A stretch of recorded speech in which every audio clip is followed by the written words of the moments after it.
and that it is time that world governments officially acknowledge, and that it is time that world governments officially acknowledge.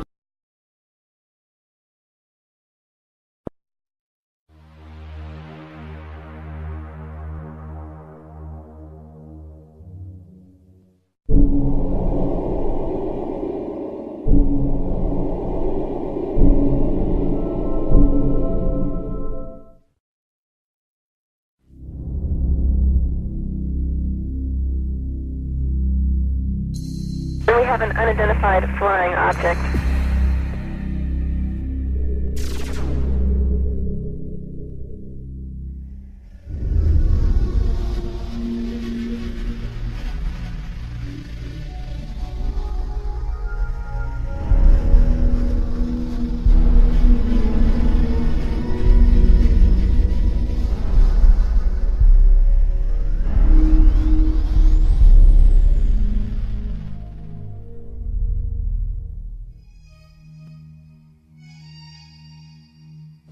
Good evening, my fellow Americans. The sighting over Washington yesterday has alarmed many of you. However, please, do not... We close? Yeah, we're close. 2001 was a real space odyssey for me. Instead of flying on a spaceship to the moon, Jupiter, or beyond the solar system, I met Dan Aykroyd for the first time to talk about UFOs. That's when I knew I had to sit him down in front of a camera and just let him talk about the truth. Because if I didn't, no one would believe we had this amazing conversation. And one time I had this long conversation with Dan Aykroyd about UFOs, and I thought it was like Einstein was hiding inside of a comic genius, just so that if he told us the real truth, you wouldn't have to believe it. If Einstein had told us UFOs were real, would we have believed him? He never spoke about it. But Dan Aykroyd speaks about UFOs as if he were a full professor on the subject. So Dan, how did you get started in UFOs? What sparked your interest? What was the first thing that you can remember that happened to you that made you, ponder the question? Well, I was born in July 1952, and I guess about maybe when I was 8 years old, I found a magazine, a Life magazine, with a picture of the UFOs from that sighting on the cover, with a big inquiry. What are these UFOs? And so that kind of started it as a kid, and I asked my parents about it, and they actually couldn't tell me what they were because they didn't know. They knew there was some mystery there. Then I saw The Day the Earth Stood Still as a kid, and that was a film that directly related to maybe some of the motives for visitations from other planets. And it certainly seems accurate today if you look at the way mankind in the last 100 years has basically started to turn this planet into a cinder. 3-4 holes in the ozone layer because of industrial production around the world, nuclear testing, wars. I'm just sure, just in theory, if there were another species in the universe monitoring us or near us, they would be very interested in what we're doing to this planet's atmosphere, and to possibly neighboring bodies. So there would be a concern there. And I think that in terms of the extraterrestrial machines that are coming and going, that may be a part of their motivation. We've just had a rash of sightings all over the planet, and we've got Iran and Turkey and Mexico. I mean, it seems like we're being invaded by UFOs. Let's talk first just about what's actually happening out there. Well, recently, the most dynamic sighting that we've seen, because it's corroborated by an actual government, is the sighting that took place over Mexico recently, where a drug surveillance twin-engine turboprop plane was at altitude taking pictures of possible smuggling routes, and they photographed with their infrared cameras 11 unidentified objects. Some of them were in pairs and in threes, and of course, these were objects that couldn't be seen by the naked eye, but were visible on the infrared cameras. Well, the United States Air Force, after the news appeared in America, and it was covered on CNN and Fox. The footage was shown on Fox. It was shown on CNN, and in the Valley Daily News on the front page, had a big headline, UFOs with a question mark, and it had pictures from that sighting. And of course, the United States Air Force had to respond, and they said it was swamp gas. So I don't know whether swamp gas is not visible to the naked eye and visible on infrared, whether it comes in multiple balls, whether swamp gas is capable of doing a complete circuit around an aircraft and then taking off at high speed and right angles into the sky. If it is, then maybe it was swamp gas. But somehow this seems to be a legitimate one, because the Mexican government decided we want to release this to the world. And this follows on the heels of the Belgian general who revealed some F-15 footage years ago of his Air Force planes chasing objects that were exceeding them in speed by twice again what his planes were going at. The French government over the last couple of years has released a comprehensive study on the UFOs. The Soviets have been since the 1950s engaged in numerous studies about landings, abductions, and the sightings. So we do have legitimate government inquiry going on. And in fact, as anyone in the field knows, the United States government for years has been covering this issue because they were compelled to cover it, because of Ken Arnold's sighting, because of the sighting over Washington in July '52, just after I was born. The famous shot of the V-shaped lights over the Capitol and over the Coast Guard station. So the government initiated originally, I believe it was, there were Project Sign, Project Grudge, the Condon Report, Project Blue Book, and then they engaged J. Allen Hynek. So, the French, Belgian, Mexican, Iranian, and Turkish governments are not the only ones who address this issue. Our good old USA government has, in fact, seen the necessity to put people's fears or concerns at rest. And as anybody in the field knows, these studies went on, and these studies revealed that, most of the sightings could be explained through conventional means, as either hoaxes or weather climatic things, but many of the sightings were unexplained. And so therein is where lies the mystery in all of this.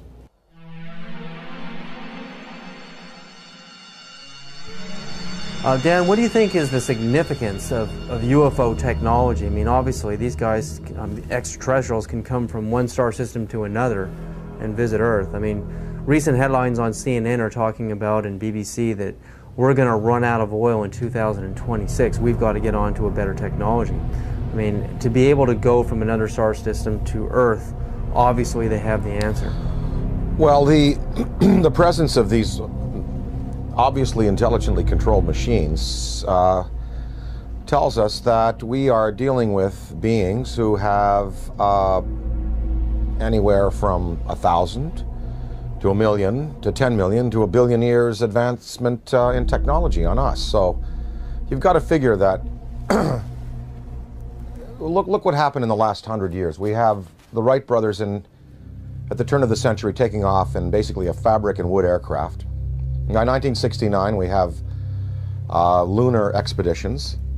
In the year 2004, we have massive airplanes being built out of alloys and graphite, and this big ship that Airbus is building, the new Boeing plane. So in 100 years, from fabric and wood, we've come to, advanced metallurgy, fuel use, and propulsion in just 100 years. Imagine what a culture could accomplish in 1,000 years, or 10,000 years, or 1 million years, or 1 billion years. It's not inconceivable that you have intelligently manufactured and controlled machines that can not only traverse great distances in space by mastering gravity and the time-space continuum, but also the interdimensional travel that might be possible. Many theories now purport that there were not only 4 dimensions at the creation of the entire multiverse 14 billion years ago at the time of the Big Bang. There were 11, maybe as many as 21 dimensions. So some of these beings may be coming from an extra dimensional place. I mean, And you know what it says is that these technologies have been harnessed, and that it's possible to use other fuels that don't rely just on simple combustion. And you know, there are many theories. I mean, some theories are that the military already knows about these forms of propulsion and lighter than air vehicles, or metals that can be vibrated to a certain point where they become light waves, photons. But they're not telling us. They're not going to reveal that, obviously, to us, and we just have to keep the search going. So I think that you know, it's incumbent on us as a race on this planet to begin to find alternatives to the fossil fuels, but we're just not doing it fast enough. It's probably been the greatest and most successful cover-up in the history of the world. UFOs are as real as the airplanes that fly over your head. That is my unequivocal conclusion. Oh my God.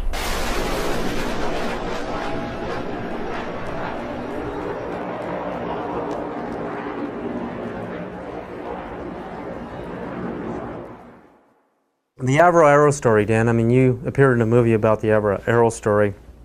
Canada broke the sound barrier. Diefenbaker dismantles the whole aerospace program in Canada, and all the engineers are hired by NASA and Boeing down here, and we finally break the sound barrier. But in Canada today, we have another scientist, Canadian scientist John Hutchison, is using wave induction, using Van de Graaff and Tesla coils and radio.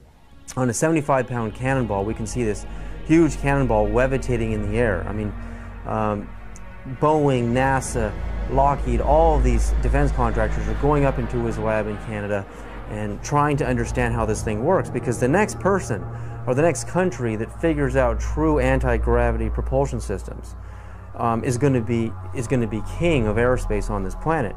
The Hutchison effect incorporates radio frequencies, Tesla frequencies, and high electrostatic energy to create a type of levitation effect where it can move a 75-pound cannonball of steel or brass bushings, water, wood, and other objects into the air.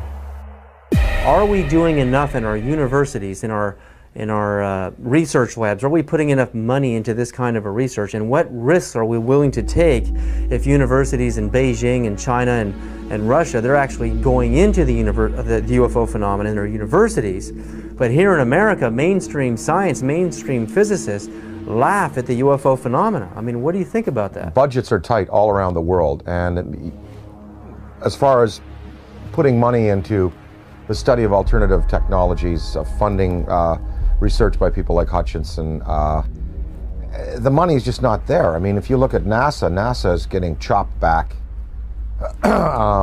because the funds that are flowing through government now are focused on the war in Iraq and other things. So we don't even have the money to keep up conventional space exploration, development of metallurgy, fuels, ion drive systems.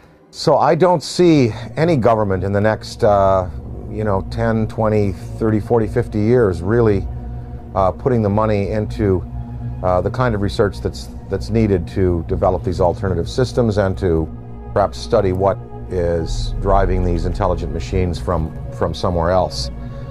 Now, of course, that's on the visible side of things. We're hearing a lot about these special access programs where congressional money is approved by a very narrow slice of the membership in the legislature and given to the military to do basically carte blanche what they want with. So there could be a black military program that is producing what people are referring to now as the big black deltas, which are these huge black triangles that are being seen all around the world. The big black rectangles, which are also being seen all around the world. So maybe they look a little like this. The F-117, they look a little like the B-2 bomber. Maybe these are special access programs that have been applied to alternative technology. And that it is time that world governments officially acknowledge. I don't see them revealing, these the sources of these programs, nor their applications right now. Okay, I worked in the U.S. space program for 36 years.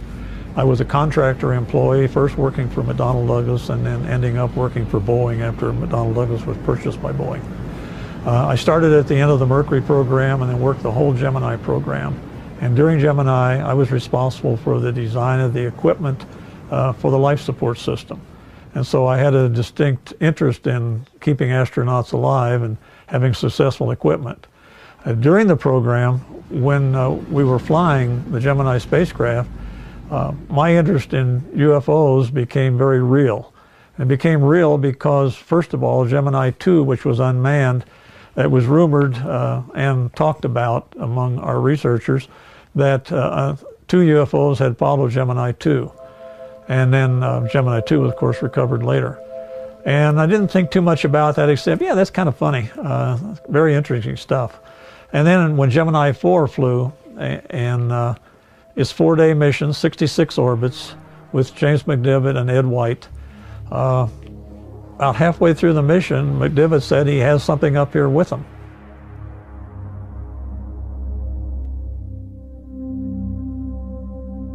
Astronaut Gordon Cooper is an American hero with a log of over 222 hours of manned spaceflight.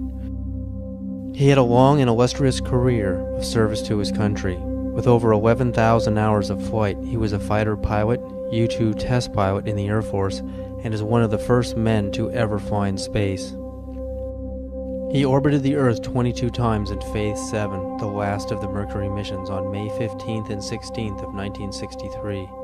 On August 21st of 1965, he orbited the Earth again on Gemini 5 and remained a backup for Apollo 10.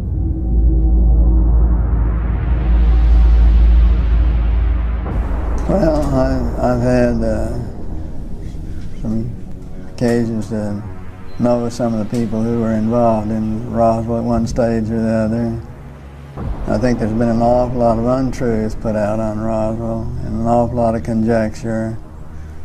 I think there have been some truths in it. I think definitely there was something other than a weather balloon there.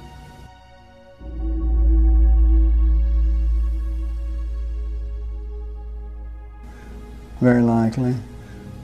I'd like to think they reversed engineered it and did something with it.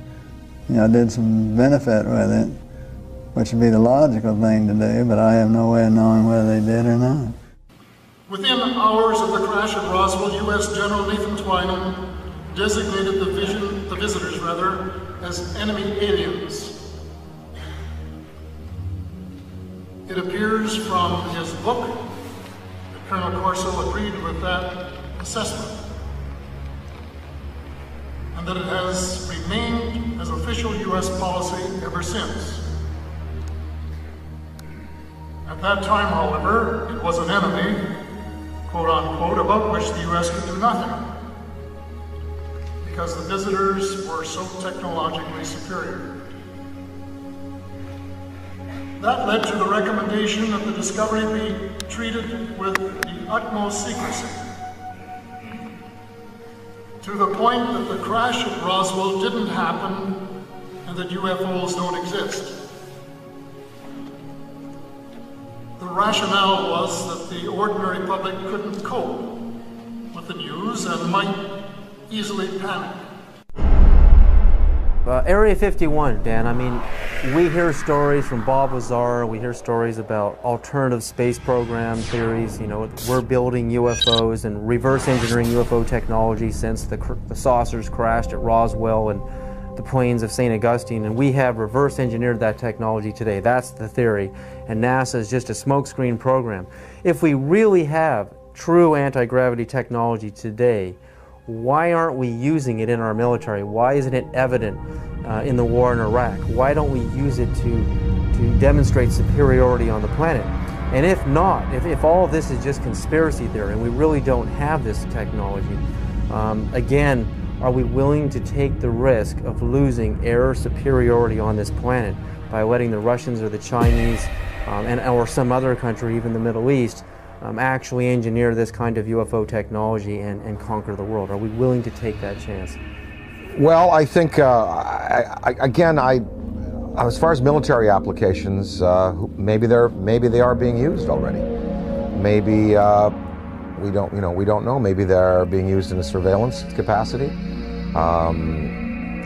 As far as weapons that could be associated with such vehicles, one would have to think that if the propulsion system is as sophisticated as it would need to be to have these vehicles just hover, stop, noiselessly take off at right angles, do 3 to 5 to 6 to 20,000 miles an hour, one would think that the military application would then take the form of, rather than rockets and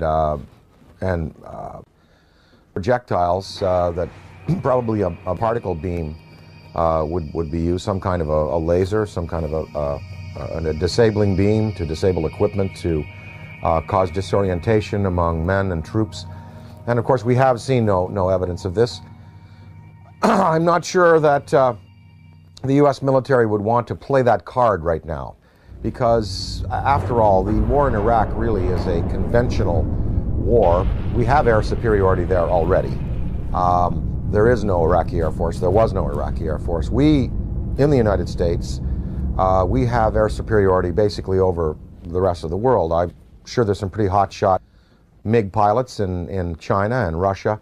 But I think if you put our Air Force up against any Air Force on this planet, we would prevail without the use of advanced technology of the type we're speaking of. So I think that the U.S., if they have these things, they would probably save them for a more drastic confrontation, perhaps a confrontation with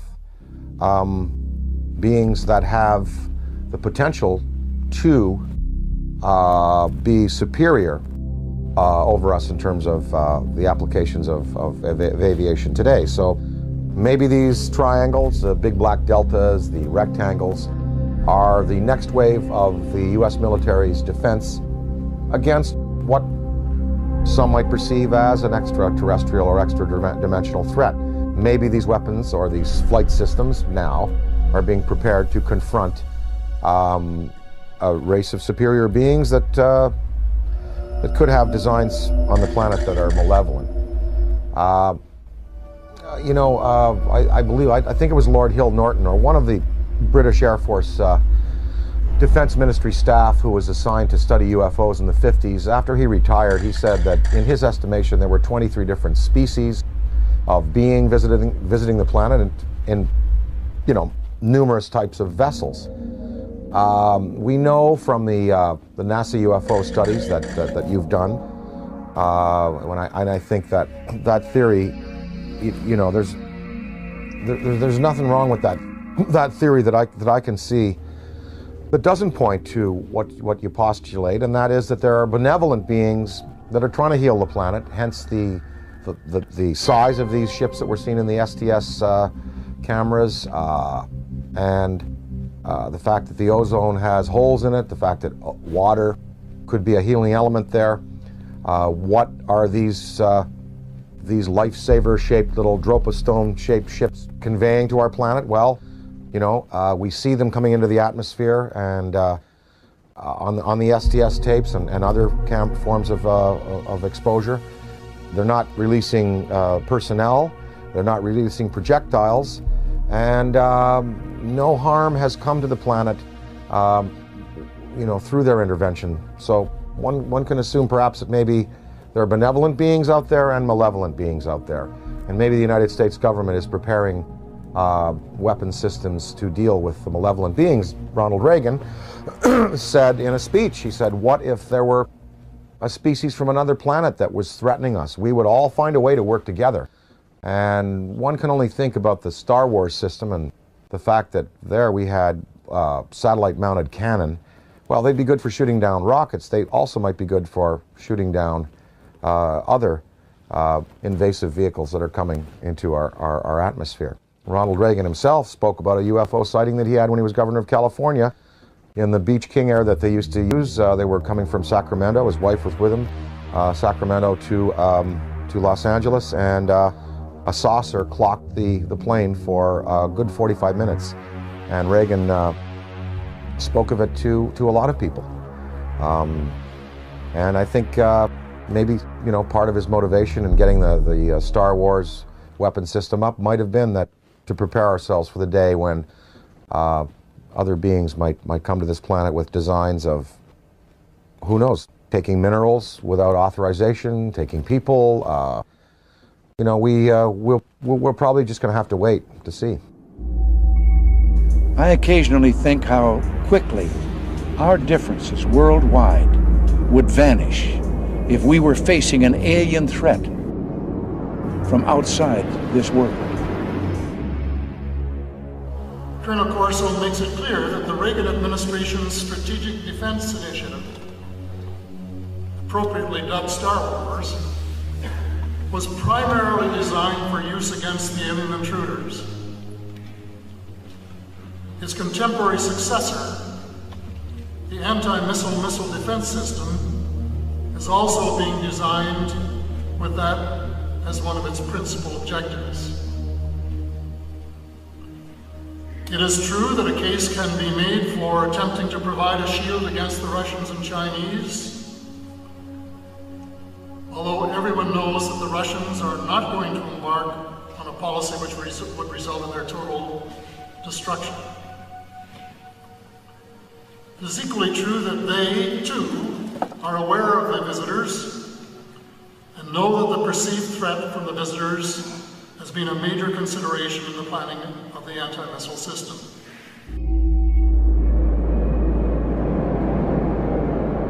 And the incident in question, as at least from my perspective, almost ignited a nuclear war, and that was 5 unidentified objects were picked up on radar coming in over the Pacific Northwest, Northern California, Southern Washington, Oregon area.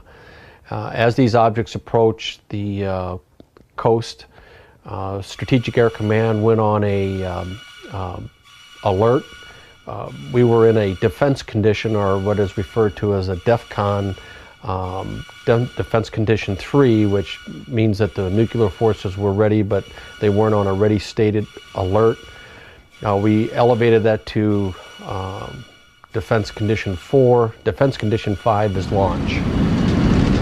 When we went on our alert, the Russians were also monitoring our nuclear armed forces as we were theirs. And so they knew that our bombers had gone to fail-safe. They knew that the launch codes had been given. They also knew that the hatches on the ICBM missiles had been removed and that we were getting ready to do a launch. I know that Nixon, President Richard Milhouse Nixon, picked up the phone and called the Kremlin. The White House notified the Kremlin that these objects were not, and I repeat, not a preemptive launch by us, that they too, the Russians, had been tracking these objects as they came in over the Bering Sea.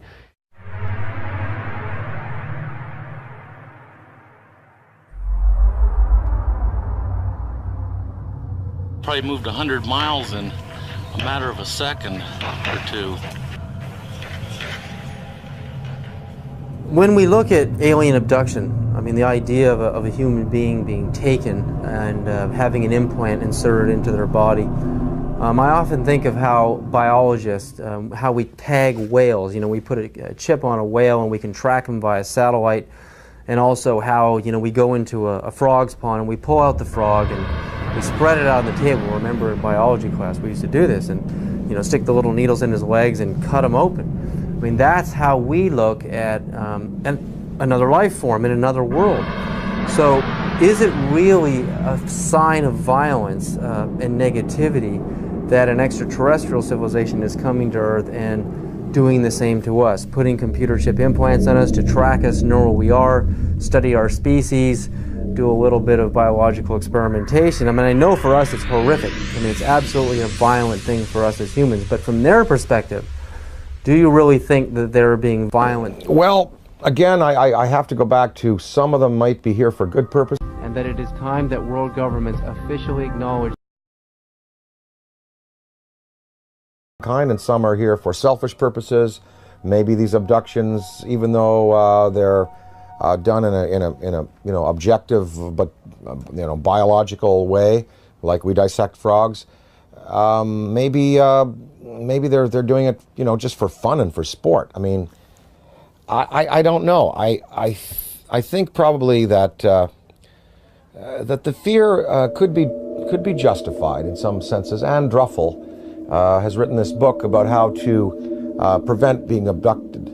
And we really think, even if benevolent species coming to this planet and taking a man and a woman and taking ova out of a woman and sperm out of a man, that's tremendously invasive and very traumatic for the human beings.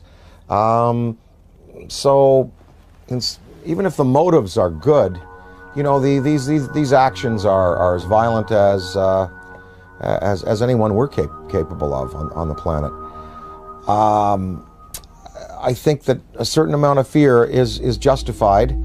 If you look at Day the Earth Stood Still, the first thing that happens is the army is assembled and guns are shot at these beings and at the ship.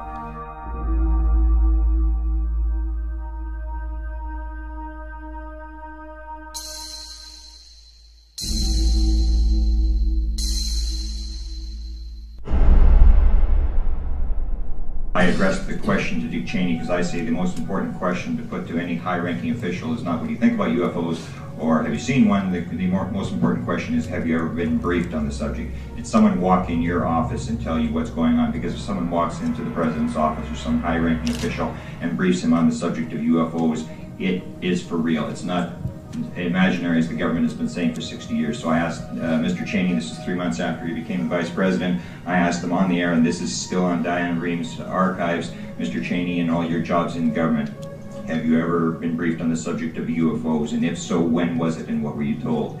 And Mr. Cheney said, if I had been briefed on that subject, it probably would have been classified and I wouldn't be talking about it. January 22nd, 1997, I noticed 3 amber orbs now at a distance far west on the horizon. And I'm thinking, wait a minute, even though they're in a line formation, they were amber, they were in a formation, they were hovering for minutes.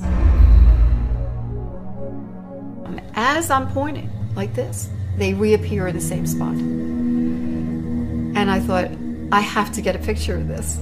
And I ran upstairs, I grabbed my 35mm, get out onto the balcony. As I'm ready to shoot the 3 bottom orbs, suddenly 6 amber orbs in a row, totally equidistant from each other, massive span across, pop up. On March 13, 1997, over 10,000 Arizona residents witnessed the single most spectacular UFO sighting in the 20th century. Headlines surged the nation, and Arizona residents demanded answers from military and state officials.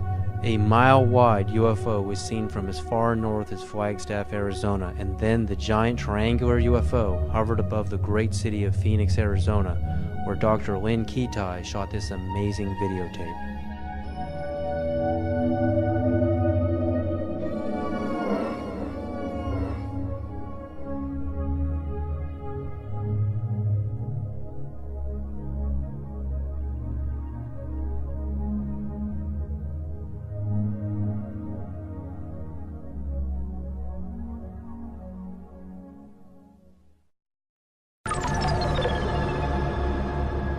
When we go out into space and we're exploring the cosmos out there and we're looking for signs of extraterrestrial life, what kind of a communication are we going to send out? I mean, if Dan Aykroyd was the ambassador, if you were the ambassador for Earth, what message would you teletype to ET? If I were to speak for mankind to these beings that were coming here, I guess what I would say is, let's go to some neutral place. Let's have a meeting with scientists from all around the world, world leaders. Let's sit down and basically have a sort of a forum with you, the extraterrestrial or extra-dimensional beings. Let's sit down and kind of get to know each other. And you know, human instinct is pretty good, and I think you know, it would almost like be a sort of a G8 style kind of summit with world leaders, scientific leaders, and these beings, and you'd sit down with them, and you know, after about a week or even a couple of days or maybe a few hours, you would really sort of get a sense of what they're up to. But of course, you know, childhood's end, Arthur C. Clarke's great story. It looked like these beings were benevolent, even though they had a malevolent appearance, and in the end we find out that they meant no good for our planet. So I think it's important that some branches of the military and police be briefed on these in a very real sense, and be told, you know, they are real, people are being abducted, there is mind control in play here, and that we do have to be vigilant. Now, if we knew that there was a purely benevolent race, like if something happened in Iraq where all of the electronics went out in the American military and all of the insurgents' rifles jammed, or we saw all of the polluted waters in North Carolina from the pig farming completely healed overnight, and different signs like this, then we would know we're dealing with a benevolent species, and then we could really be open and welcome. But then again, we would have to be cautious, because beings with that much power could give the impression that they're here to help when really they're not. So the verdict is out on all this. We just don't know which ones are benevolent, which ones are malevolent, and the degree to which they're going to continue interacting with our planet. But what would really help is if the United States military and police and government open it up to their staffs and say, look, this is something we really do have to consider, because, you know, maybe the defense, the survival of our species could well be at stake. If you look at the history, you know, from, say, Ken Arnold's first sighting in '47, going back to the Bible, Ezekiel's wheel, going back to the medieval manifestations of little saucers and UFOs, that painting of the Madonna that's very famous, in which it appears, up to now, there have been no mass murders by these beings. There's been no mass destruction of cities, but hundreds of thousands of people have been taken out of their lives, subjected to surgical experimentation, released back into the population, and are suffering trauma today for it. That is not good.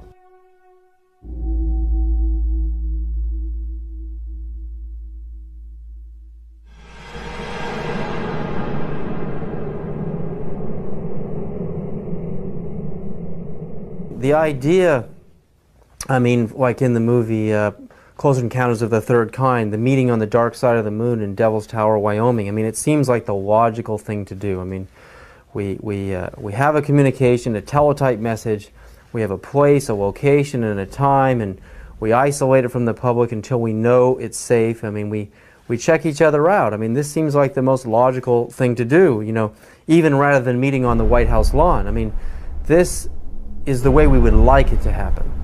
But that doesn't seem to be the way it's really happening. I mean, these extraterrestrials don't seem to be so interested in doing things politically the way we do things on Earth. They're picking certain individuals to contact. They are zeroing in on those individuals. But now, I mean, there are so many sightings going on all over the planet. I mean, it's just amazing. I mean, Iran, Turkey, Mexico, Venice, California, Sonora, California, Texas, Death Valley. I mean, the reports are coming in every other day now. It seems like we're heading towards an omega point. I mean, what is about to happen? I mean, is this all just a coincidence that more and more people have video cameras, or do you really think, you know, there's a major unprecedented communication that is about to happen between our extraterrestrial visitors and humanity? Or again, is it the video camera question? More camcorders? There are definitely more video cameras out there, and definitely more sightings, and definitely more credible witnesses. You know, the biggest thing in ufology in the 60s was Herb Shermer, the Nebraska Highway Patrolman, who was at the Ashland Oil tank farm out there in Nebraska, and he writes in his diary, you know, saw flying saucer, and then under hypnosis, turned out that he was taken aboard and informed of their intentions. Barney and Betty Hill. I mean, these were the key cases. Shermer, Barney and Betty Hill, the Pascagoula incident, Travis Walton. Now there are hundreds of cases like this, and I think that because it's in the consciousness, because we have, you know, a poll saying basically half of the world believes and half doesn't. We're reaching a point where, as Stephen Bassett talks about his time clock, it's like the nuclear time clock that we had in the 50s before we blew the world, you know, before we blew the world up. The theory that once the hands got to midnight, that's when all the nuclear weapons in the world would be discharged. Well, we've stopped that nuclear clock, thankfully. But as far as the UFO clock, he says we're 1 minute to midnight now, meaning that in a minute to midnight, something really, really spectacular is going to happen. Now, whether that's a mass appearance, whether that is, you know, it come over to the Yankee Stadium during a game, I think possibly the next, maybe even in the next 5 years, we're going to have occasions like the one I experienced in upstate New York in the mid-'80s when I woke up in the middle of the night and I said to my wife, they're calling me, I want to go outside, they want me to come outside and see. She said, who? Something outside wants me to come out and say, oh, just go back to bed. I went back to bed, but in the next day in the media, in newspapers, in radio, all over upstate New York and Ontario and Quebec and Vermont, people spoke about this urge they had to go out of their houses at 3 in the morning and look up into the sky. And 12,000 people shared this urge, and they went out, and it was a big, big news story. And of course the Air Force said that a Chinese rocket had exploded over New York State, and what people saw was a massive, miles-high pink spiral in the sky above the Great Lakes. In Hull, Quebec, Canada, a few years afterwards, there was a story of several hundred people, almost 1,000 people in this community, Gatineau, north of Hull, Quebec, Canada, in the Quebec province, sharing this urge to come outside and look up into the sky, and they also saw an apparition. So there are going to be more of these mass sightings.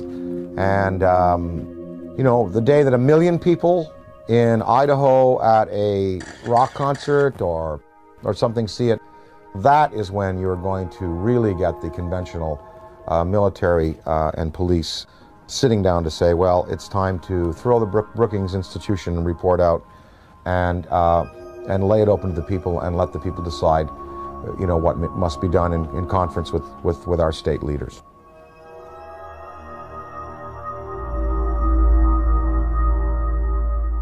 And that it is time that world governments officially acknowledge national security, and if they did, would they classify it to protect the national security?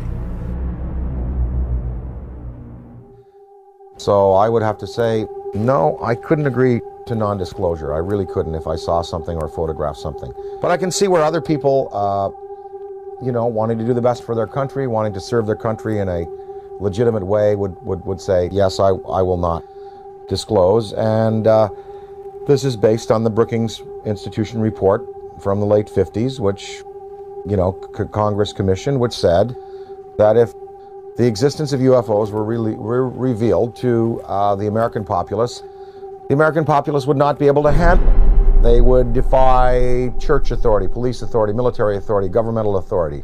They wouldn't go to work.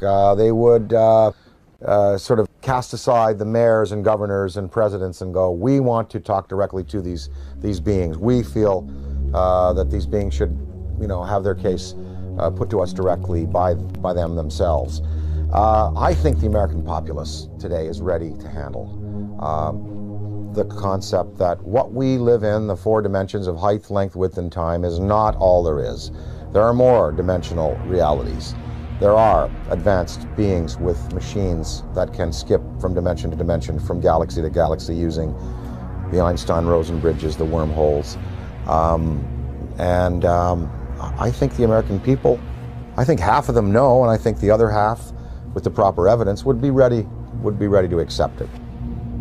It's going to take a mass sighting for the U.S. government to finally say, look, we're going to come on side with France, Belgium, Mexico, Turkey, Iran, and we're going to tell the truth, and we're going to reveal what happened to Tom Mantell when he went up in his P-51, what happened in the Great Lakes when I believe it was an F-104, I believe, was scrambled over the Great Lakes in the 60s. What happened to him? You know, I think that that if you have that type of sighting, then there'll be no choice. Interdimensional travel. I mean, not just traveling through our dimension, but going into alternate dimensions, Dan. Would you, and if you could, a spaceship arrives in your yard, and you know you've got the barbecue out, and there's the steak on the grill, and they want you right now to come with them and go into another dimension, and to move forward and backwards on the timeline, to go forward in time and backward in time. If you could move forward and backward in time, are there any events in human history that you would interfere with, that you would change to alter the destiny and the course of humanity? Well, I wouldn't want to go back in time and change anything, because that would be a tampering that I wouldn't serve mankind well. Although there are many horrors, of course. Wouldn't you have loved to have caught Hitler as a 15-year-old and have him drown in a river? You know, because then we could have solved the Holocaust problem, and then World War II may not have, well, look, there were two guys. There was Otto Dinkel. You ever heard of him? Well, he was an orator hired by the German army, just like Hitler was, to speak. If Hitler died, maybe Otto Dinkel would have been the guy that would have gone on with this rabid anti-Semitism and wiped out 9 million people. Of course, one thinks of those things, but you don't want to go back in time and play with events, because, you know, where we've come to today and the improvements we've made in human rights and in regarding ourselves as sacred, they've come because of the bad things that have happened. Now, if I went into the future, I would want to see where this planet is 300 years from now. Did we make it? Did we make it? That's what I would like to know. I mean that from my knowledge of the world that I see around me, I think that it is much more likely that the reports of flying saucers are the result of the known irrational characteristics of terrestrial intelligence rather than the unknown rational efforts of extraterrestrial intelligence.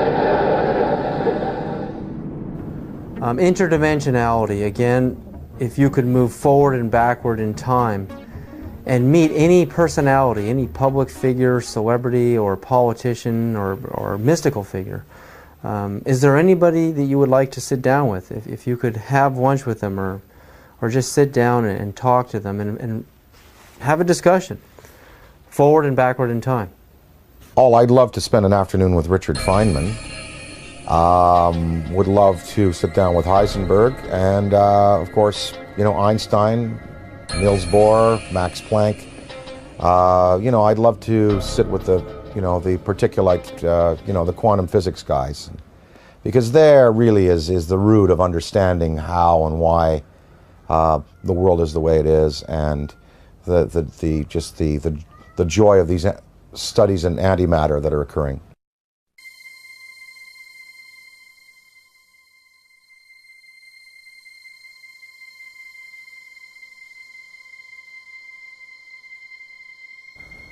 Everyone you picked is a physicist, a scientist, and I often think about how spirituality and science are merging, how they're kind of coming together. I mean, what ancient civilizations thought of a universe was really the Earth and the Sun and a few planets. And now with the advent of the Hubble telescope, we can see that the universe is far bigger than the ancients had ever imagined. So while science and religion are merging on some ideas, in other areas they're just far off. But to make matters even more complicated, the idea of parallel dimensions or parallel universes, I mean, it's just getting so vast out there. How do you map a multiverse? You know, I've talked to some guys, they say that fifth dimension, sixth dimension, could be right here by my ear and could be a millimeter wide and a millimeter across. You don't, because you're talking about, dimensions that defy any kind of dimensional understanding. And, there was I forget his name, he died recently, the last 2 years, but he proposed that there are parallel realities just because of the way we go through time. Like here we are in this interview right now. Well, what I said and what you said and what we all did 2 minutes ago still exists somewhere because we just did it. It's there. It's like a wake we've left. And if you had a time vehicle, you could go back to 2 minutes before and stop and see what we're doing 2 minutes before. You go back to your high school days. You go back to your days as an infant. And those realities are still existing alongside what we're progressing through. It's all a beautiful, beautiful mystery. I am here because I am a writer, a performer. I find it entertaining. I'm not a scientist. And I'm not a theosopher or philosopher. And I am just here because it is enormously, enormously entertaining. And mysteries like this are challenging. And it's really, really fun to contemplate that, there may be beings out there who are concerned about our planet and who may give us the opportunity to advance ourselves. It's really fun to contemplate.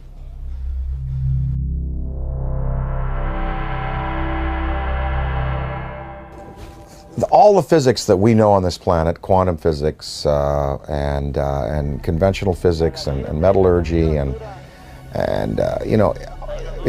all of it, it can really encompass a theory of how these ships move. I mean, you've done it yourself, David, proposing that if you can convert a mass to a state of of photonic energy, then there is no mass anymore, and you're looking at pure light. You're looking at anti-gravity. You're looking at something that can be harnessed in waves. Well, what is the fuel? Well, people, Bob Lazar talked about this element 115 that was put into these generators to boil mercury and to be used as gravity tractors.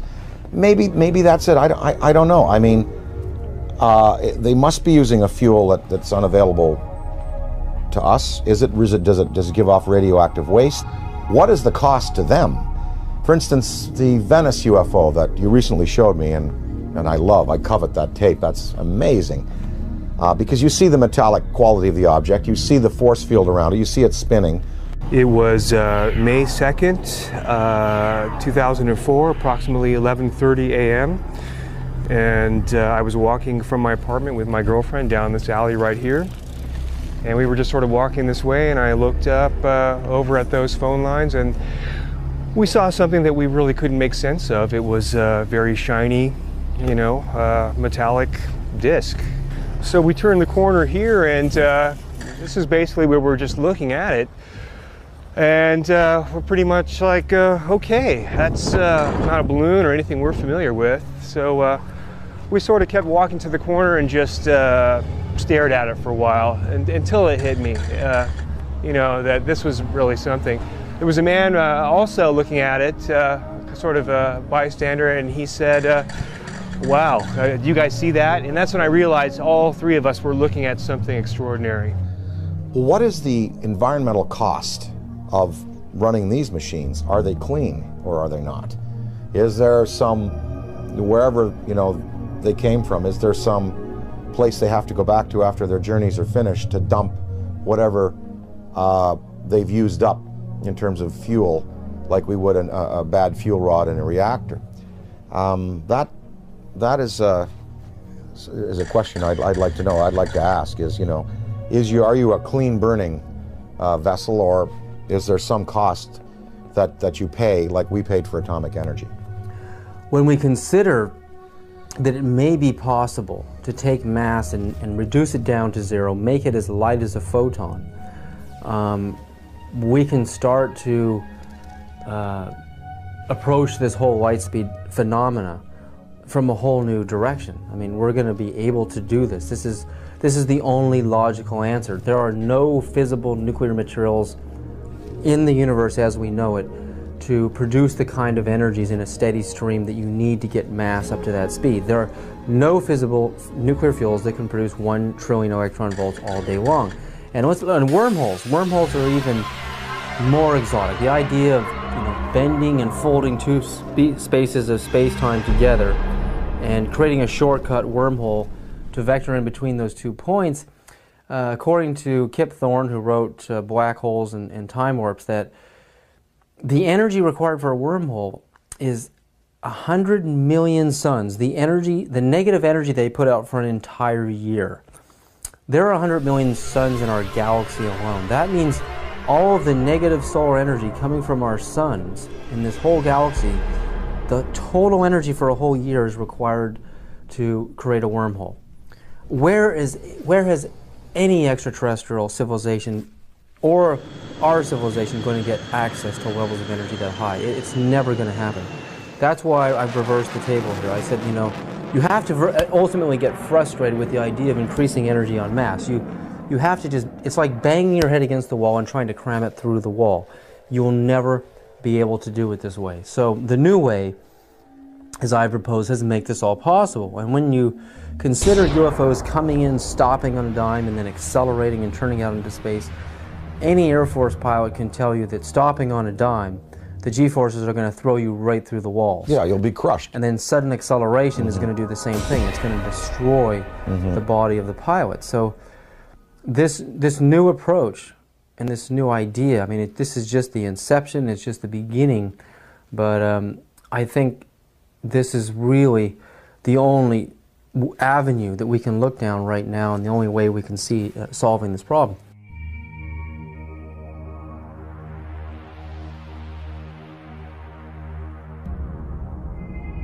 While Gordon Cooper was an Air Force pilot stationed in Munich, Germany in 1951 in the 86th Fighter Bomber Group, where he flew F-84s and F-86s, Cooper testifies to having chased disc-shaped UFOs that outmaneuvered the most advanced fighter jets of our time. We were flying in Germany, and we were flying F-86s. And they would come over and do the same maneuvers that we make, except every once in a while one of them would go zip. And you just can't do that in a fighter, a conventional fighter. They're just typical saucer shape, double lenticular shape, metallic looking. Well, yeah, they weren't just random. They were flying fighter formations, very definitely under positive control.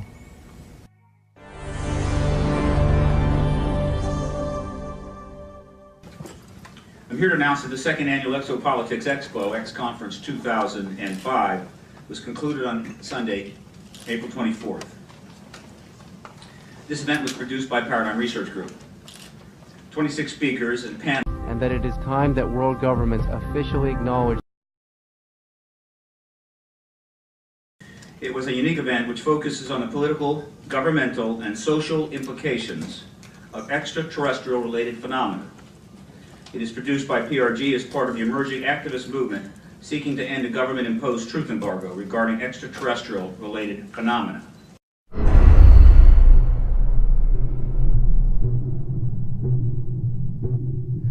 Do you believe, and describe, do you believe that your show was shut down for national security reasons? And tell us a little bit about what happened with the show out there. Well, what happened, we sold the show to Sci-Fi Channel, and it was called Out There, and I basically interviewed all of the people that I admired in various fields of study, like Colin Andrews from the Crop Circle movement, Linda Moulton Howe, the expert on cattle mutilations, John Mack. And let me just put a pin in things right there, because John Mack has taken the study of abductions, UFOs, right out through the other side, and he's going, yes, we know they're here, we know they're coming, we know people have been taken, we know there's experimentation going on, we know people have been told about agendas. What we now have to do is use that as a key and as a motivation to socially transform this planet, to a more peaceful, more loving, more tolerant state. So his movement, the movement for social change, has just accepts as a fact abductions, UFOs, interplanetary intervention, and what he's doing is taking it out through the positive side of it and saying, now we must use it to socially transform. And I think his message is great. But I talked to him, I talked to the Allagash guys who were taken in the canoe on that trip in Pennsylvania. The last show we did, I had both Bassett, who has the UFO time clock, and then Greer. Both Bassett and Greer were there. They were my two guests for the day. Well, the show was canceled that afternoon. And I was outside, before I knew it was canceled, in between the interviews. And I was outside, and Britney Spears called me because she wanted me to appear on Saturday Night Live with her. And so I was outside having a cigarette, the phone rang. Oh, Brittany, how you doing? Oh, sure, of course I will. I turned away like this. I turned back, and there was a black Ford across the road, a black Ford sedan. And I was trying to look at the plate, and the plate seemed kind of like fuzzy, and I was, definitely a police car. And two guys were there, and a big, big, tall guy got out of the back seat. And he stood in the street on 42nd Street it was. We were at 42nd Street and 8th Avenue. And he looked right at me. And literally, I was on the phone. Hey, oh, sure, of course I'd love for the show. Saw the Ford, went back like this, turned back like a half second later, and it was gone. And that car did not go past me. It did not make a U-turn, because I would have seen 42nd Street. I would have seen that thing take a U-turn and go away. That car vanished. That car was a cloaked vehicle of some type. And whether this was like a warning to me, because the guy got out of the back seat, gave me a real dirty look. That car vanished. I know what I saw. And, it was just this fast. It was, oh, hi, Brittany, sure. Oh, of course, I'd love to. Guy gives me a dirty look. Oh, well, sure. Car gone. That's what happened. And then 2 hours later, we were told we were not to continue taping, and the show was canceled, and none of them would air. I don't know. I don't know. Was that an MIB experience? Black helicopters, military abductions that happen. Sometimes people are taken, and they talk about then being visited by, military personnel and debriefed about their abduction. Was it a technology associated with some of these beings that are visiting that wanted to warn me off, or that wanted to give me verification that I was on the right track? I don't know. But I do know I did turn back a second later, and it takes so long for an automobile accelerating from 0 to 40 miles an hour to reach the corner of 8th Avenue and 42nd Street going past me, and then pulling a U-turn and going out towards Times Square. I would have seen that car. And I looked around. I was looking for that then. It was gone. So, I don't know. The tapes exist. I have them. We're going to try to repackage them. We might put them out on DVD.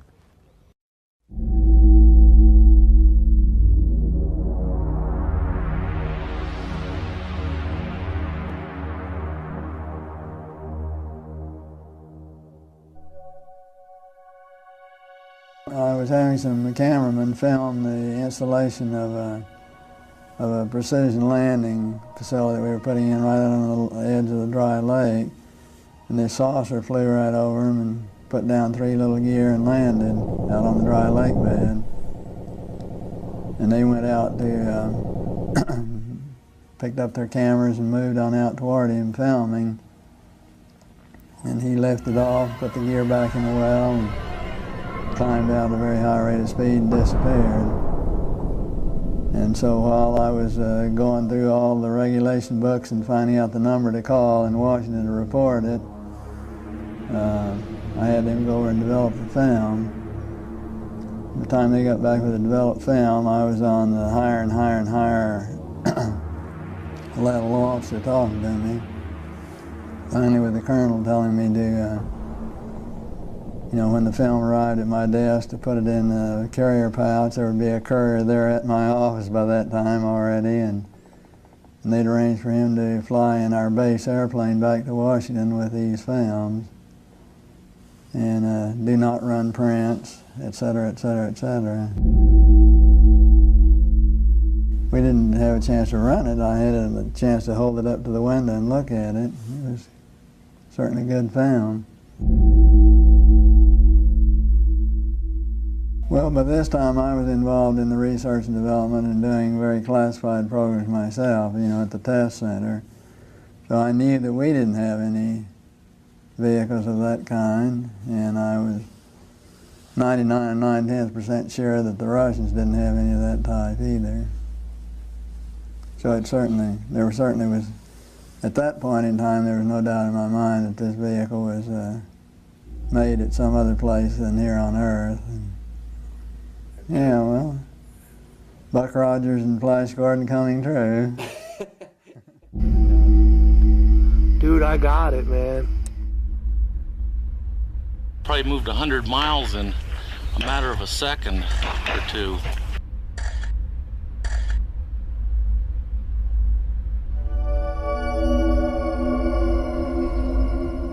In July of 2002, right here in the Washington, D.C. area, there was yet again a airspace jet chase by two F-16 jet interceptors,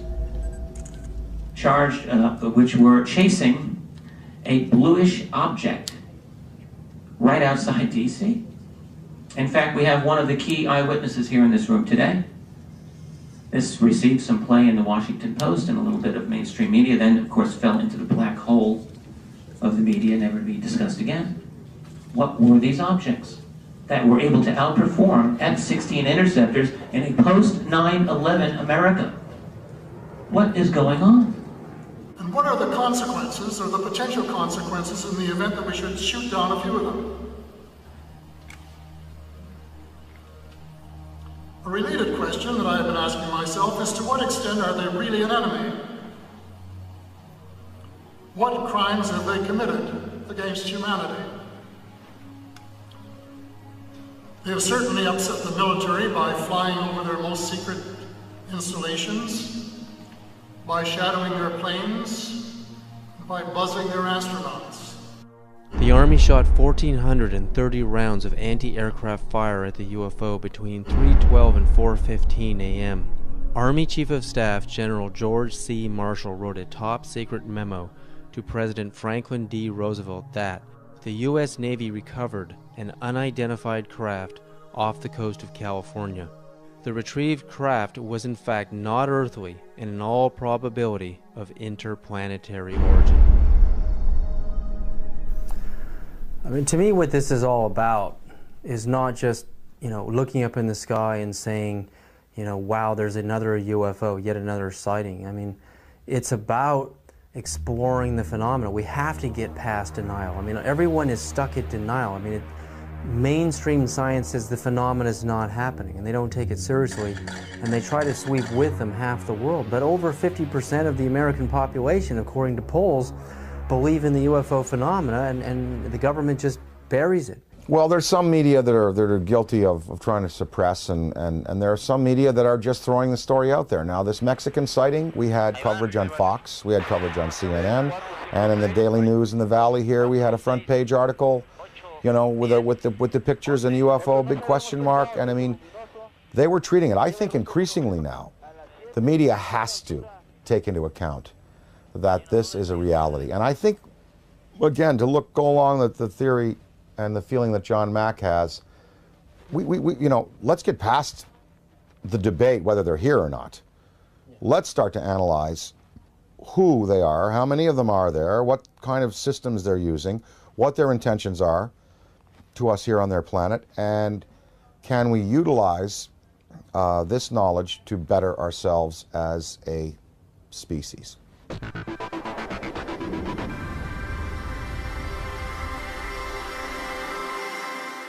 With the advent of the Hubble telescope, I mean, when you see how big it really is out there, and the idea that we're stuck on this myopic little ball, we're just glued to it, we can't get our eyes off of it. It's more of a mystery now than it ever has been. Why we're stuck here, and there's got to be a way to decode the matrix and finding out how these craft work, how we can get out into the universe ourselves. I mean, I think that's what this is really all about, It's not about trying to prove it whether it's right or wrong. It's trying to, it's like when the first time man saw a bird fly. Well, the last UFO symposium conducted by MUFON, they sent me the book of the speakers. There were many, many scientific people in there, many astrophysicists, celestial mechanics experts, metallurgists, you know, people who've been consulted on these cases over the years. No, I mean, when you have John Callahan, an ex-FAA supervisor, saying, yep, they're real. When you have John Schuessler, who was a Boeing engineer, now running MUFON, and saying, yep, you know, they're real. When you have, you know, pilots and personnel in the police and military coming forward in the Rockefeller Report and in the Disclosure Report saying they're real. When you have a Belgian general on television showing you a tape from a fighter which is filming an object escaping at high speed, when you have this Mexican case, you know, I think we can pretty well put it to bed and say, yep, they're here, they're doing things to us, with us, interacting with us. Whether we've had, you know, official military contact, again, that goes into the black box area, but there should be no debate anymore. UFOs exist. They are intelligently manufactured and guided technology from somewhere else, not this planet.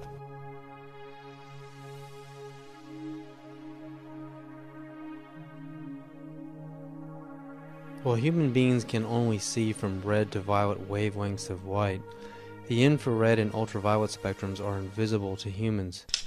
I quickly learned that NASA uses special video cameras that are capable of seeing into these invisible spectra. The tether has broken and is going away from us. Get it on the TV, Claude. Please get it on the TV. After the 12-mile-long tether snaps, several days later on an orbital pass, the cameras find something that should not be there. In the NASA STS-75 tether incident of March 1996, we find NASA using ultraviolet light-sensitive video cameras. This is where some of the largest UFOs ever caught on videotape have been captured. Huge dish-shaped luminous UFOs swarm the tether. We know the tether is 77 to 100 miles away from the cameras on the shuttle. The UFOs pass behind the 12-mile-long tether, so we can therefore use the 12-mile length of the tether to measure their minimum diameters. Some measure between 1 and 3 miles wide, making them literally motherships. In Project Blue Book files, UFOs with these same features have been reported several times as shiny metallic discs with dark centers. Specifically, in the invisible infrared, Trevor James Constable, a retired World War II radar operator from New Zealand, has photographed many UFOs with the same features, translucent discs of light with dark centers.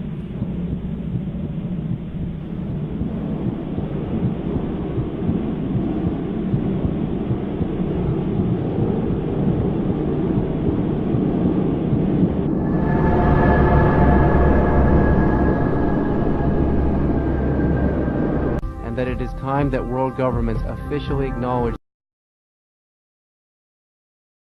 the time has come to lift the veil of secrecy and let the truth emerge so there can be a real and informed debate about one of the most important problems facing our planet today. So how do people respond to Dan Aykroyd when he talks to them on a personal level about UFOs? You know what? It's interesting. When I talk to people, well, first of all, people ask me about it. They come to me and they say, oh, well, you know, we saw an interview, we heard an interview, they heard the thing on Art Bell that we did. They come to me and ask me about it. So it's not like I have to go out there and crusade and say, hey, did you hear about the latest Mexican case? They've seen CNN, they've seen Fox, they've seen the Daily News. They come to me and ask me about it, and I basically lay out, you know, my thoughts on it. I'd say half the people that I speak to about this have either seen themselves, heard about it from a credible witness, or are willing to accept.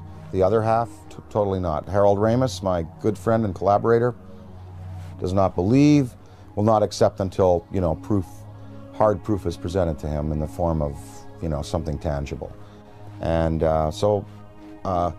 what I've been able to do is just open people's minds a little bit and let them think about it. And of course, the greatest proof are the kinds of tapes that now exist, the kind of videos that exist. Usually, when I show some tape of some different things that have been exposed to me, well, it's pretty convincing. And then at that point, people have to go away and accept that, you know, that these things are a part of our reality. Well, what I'd like to, you know, what we'd all like to affect is some positive change in the world and try to help the tipping point where good tips to overflow evil in the world. I mean, you know, we know there's good and bad out there, yin yang, black, white, you know, there are you know, there's tremendous divisiveness in the planet, and you know, perhaps this study and this understanding of things that are greater than we have accomplished technologically will lead us to a spiritual awakening, one that helps us respect other beings out there in the universe and other dimensions, and also in our own 4 dimensions and here in the physical world that we live in. The sacredness of human life, the willingness to get along a little better, to relinquish materialism and territoriality in favor of a more comprehensive worldview, in which we unite and we all feel the energy within us as part of a universal light. Gotta thank you, Dan, so much for this interview. I'm very grateful. I really believe you're one of the greatest minds in our world at this time. Thank you so much.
sightings could be explained through conventional means, but many of the sightings were unexplained. From Dan Aykroyd, a recognized authority on UFOs. People spoke about this urge they had to go out at 3 in the morning and look up into the sky. 3 amber orbs now at a distance far west on the horizon.